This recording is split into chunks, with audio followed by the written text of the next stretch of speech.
Harbor Freight isn't a place where everything you buy is junk, but believing that anything cheap will still get the job done is one of the most expensive mistakes people make.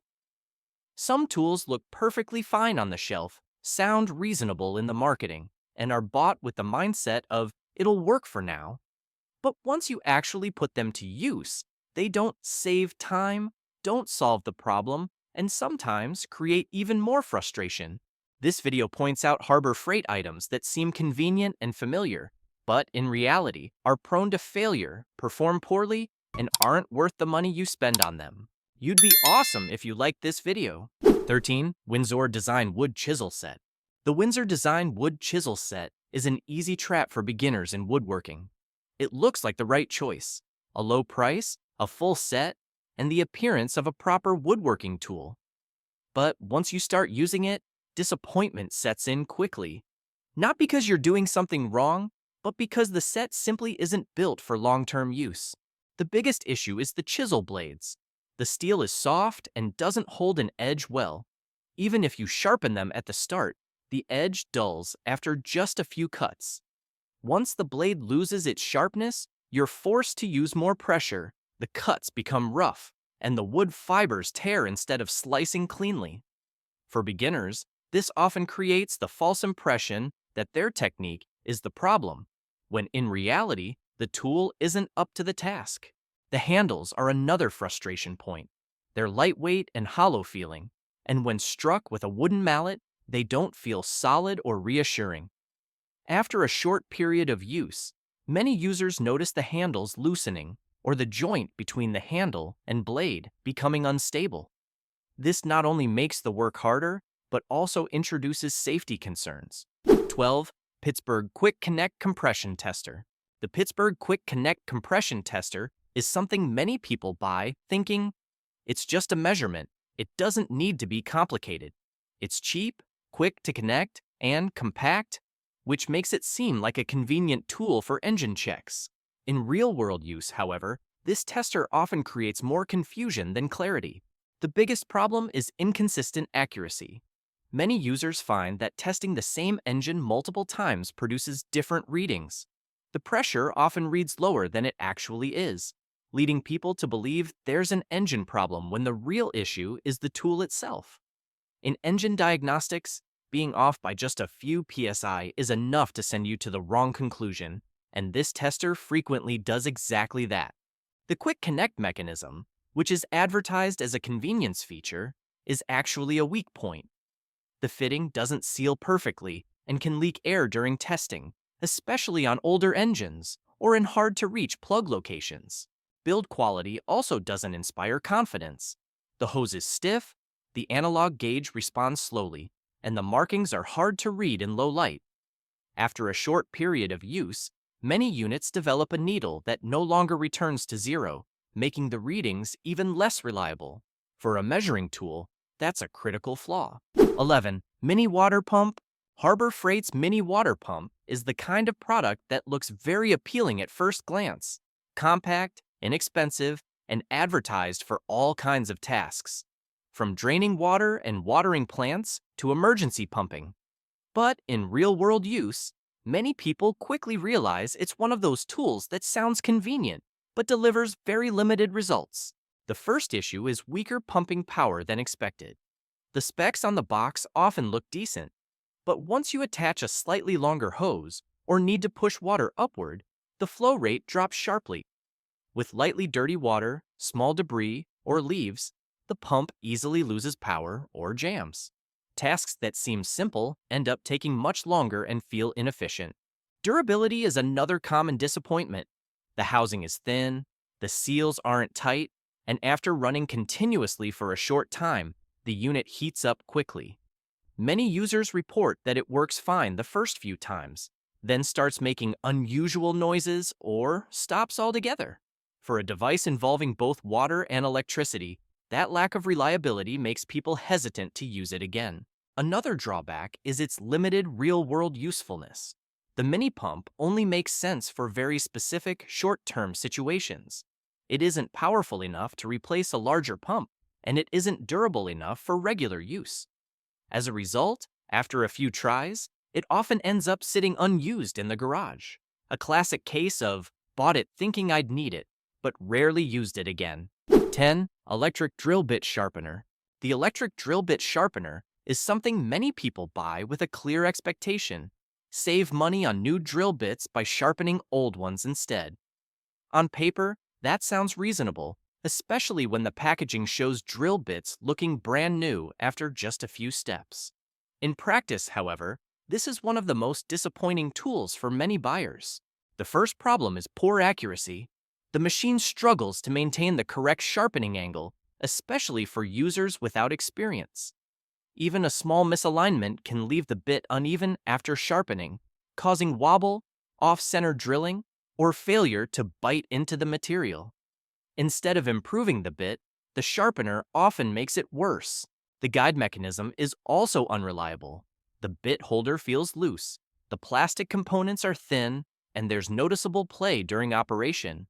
This makes consistent results nearly impossible. Each bit comes out differently, and control is difficult. With smaller drill bits, the inaccuracies become even more obvious, often making them unusable. 9. Older 12V cordless tool line. At one time, the older 12V cordless tool line was a familiar choice for many people. Compact, affordable, and seemingly sufficient for light household tasks like basic drilling and screw driving. In the store, they feel decent in hand. Not too heavy, easy to control, pop in the battery and go. But after some real use, many people begin to understand why this line has gradually been left behind. The biggest limitation is weak and inconsistent performance. The low power means that slightly harder wood, longer screws, or thicker materials quickly push the tool beyond its limits. The motor bogs down, forcing you to repeatedly release and pull the trigger just to keep going. The older 12V batteries also drain quickly, especially during continuous use. You may only get a few minutes of steady work before needing to stop and recharge, constantly interrupting the task. The batteries and chargers are another major letdown. Battery capacity is low and degrades quickly over time. After sitting unused for a while, many batteries lose their ability to hold a charge. Some users end up with a perfectly fine tool body, but batteries that are essentially useless.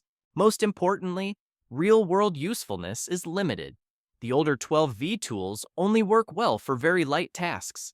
As needs grow, users are forced to upgrade to more powerful tools anyway. In the end, the initial savings don't really mean much. 8. 12V car heater defroster. Anyone who has driven on a cold morning or in damp, rainy weather has probably thought at least once about a 12V heater defroster. On the box, these products promise exactly what you want. Plug it in, get warm air, clear the windshield quickly, and no need to wait for the car's engine to heat up. With a low price and compact size, it's an easy item to toss into the cart without much thought. In real-world use, however, disappointment sets in quickly. The biggest issue is extremely low power. The 12V outlet in a car has very limited electrical capacity, so the heat output is only noticeable at very close range. Instead of actually clearing fogged glass, the unit mostly blows mildly warm air that makes little to no real difference inside the cabin. With heavy fog or very cold weather, the effect is almost negligible. Durability is another weak point. The plastic housing feels thin, and the power cord and plug can heat up during extended use.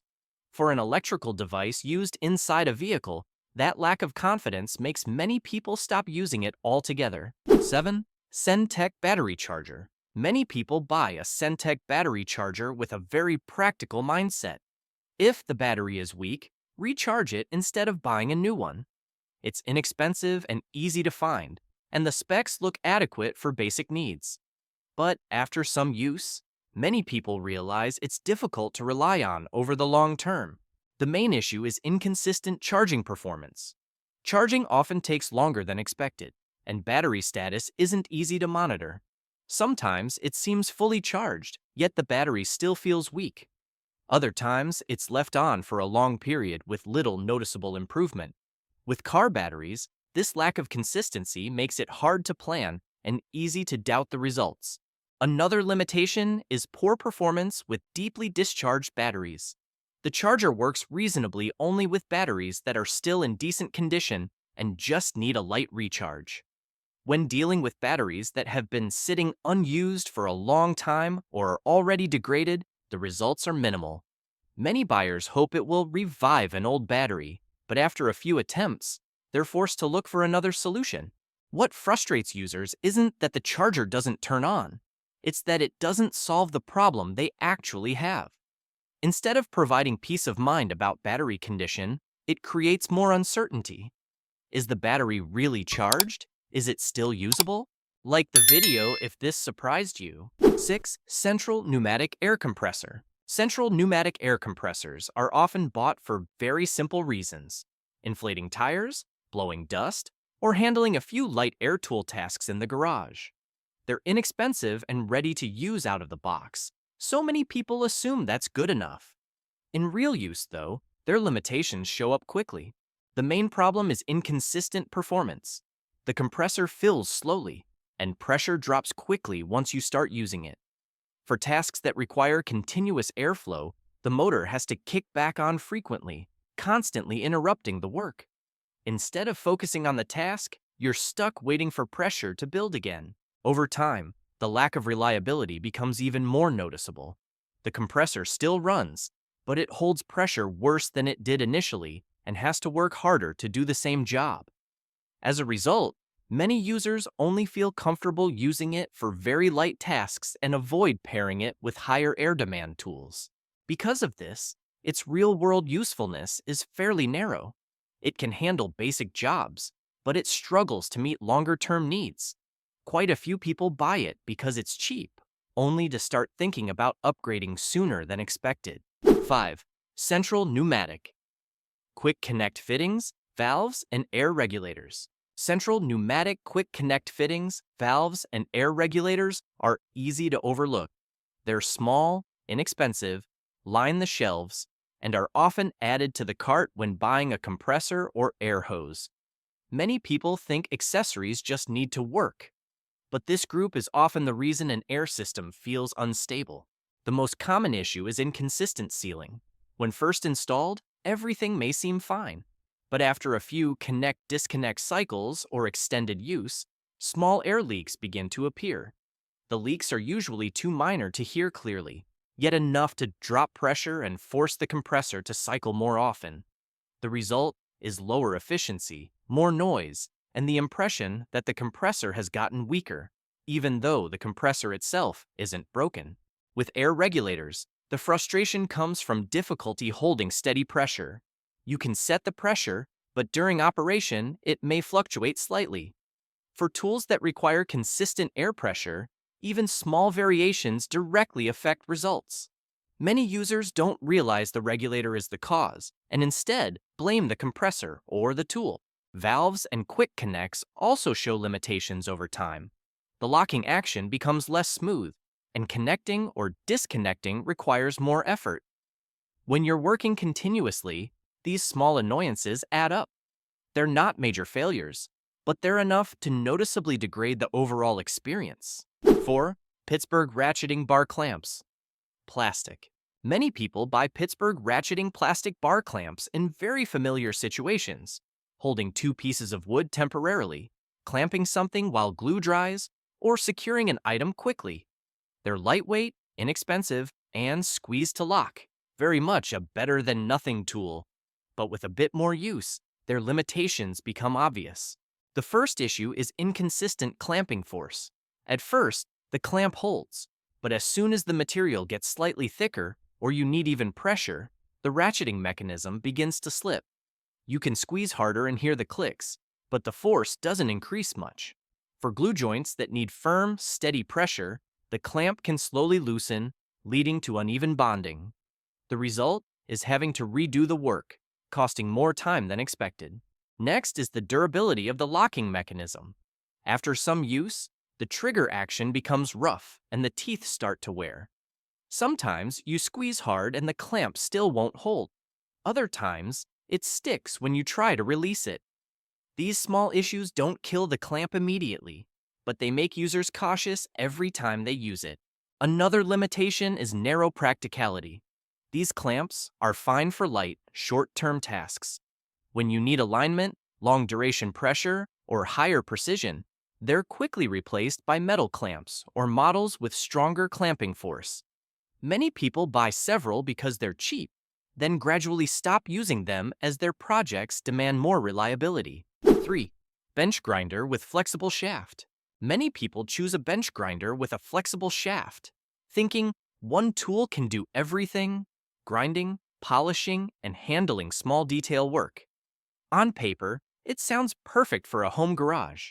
In real use, however, that convenience quickly turns into frustration. The first issue is stability. Bench grinders already produce vibration, and adding a flexible shaft makes the vibration and movement even more noticeable. The shaft doesn't run smoothly enough for fine control, making delicate tasks like detailed grinding or polishing difficult. Instead of gaining precision, users end up working slower and more cautiously. Next is performance that falls short of expectations. The grinder has enough power for light, rough grinding, but once you switch to the flexible shaft, power delivery drops significantly. For tasks that require consistent output, the shaft bogs down easily, stretching out the job. Many people buy this setup hoping the flexible shaft will replace a Dremel or other specialized rotary tool, but in practice, it doesn't. A bench grinder with a flexible shaft isn't completely useless. It can be acceptable for trying out different light tasks. But if you need a stable grinder or a precise tool for fine detail work, this is a product that sounds versatile but proves inefficient over time. 2. 12V Emergency Impact Wrench. The 12V Emergency Impact Wrench is compact, inexpensive, and advertised as being strong enough to remove lug nuts in an emergency. Hearing that, many people feel comfortable tossing one into the trunk without much thought. But when it's actually needed, that confidence usually disappears quickly. The biggest issue is lack of power. Lug nuts are typically tightened very firmly, especially after time has passed, or after a visit to a tire shop. A 12V wrench can only deliver very limited torque. In many cases, it may loosen the nut slightly, then stall completely. Users are forced to switch to manual tools or another source of leverage, which defeats the original purpose of an emergency tool. The 12V power source itself is another major limitation. The current from a car's cigarette lighter socket isn't strong enough to maintain consistent output. Under heavy load, the wrench easily bogs down, slows, or cuts out. Some people try running the engine and waiting longer, but the improvement is minimal. In a stressful roadside situation, this only adds more frustration. 1. Drill Master Drill.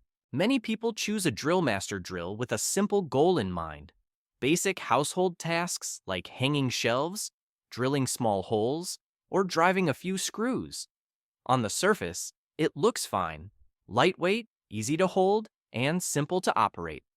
But after just a few uses, many users realize the drill is only acceptable when demands are extremely low. The biggest limitation is weak and inconsistent drilling power. With thin wood or soft materials, it can still get the job done. But once you move to harder wood or thicker walls, the drill quickly bogs down, slows noticeably, and requires extra hand pressure. This reduces accuracy, causes the bit to heat up faster, and significantly lowers overall efficiency. The user experience isn't particularly comfortable either. The drill vibrates quite a bit, and speed control becomes uneven during continuous use. Users have to concentrate carefully to avoid wandering bits or misaligned holes. For those with less experience, this can quickly lead to fatigue and a loss of confidence, even when they're not doing anything wrong. These tools aren't bad simply because they're cheap. They fall short because they don't meet the expectations buyers place on them. Understanding each tool's limitations helps you avoid buying based on marketing, preparing incorrectly for a job, and paying twice for the same task. A low price only matters when it matches the tool's real capabilities. Otherwise, initial savings often turn into added costs later. Which tip from the video surprised you the most?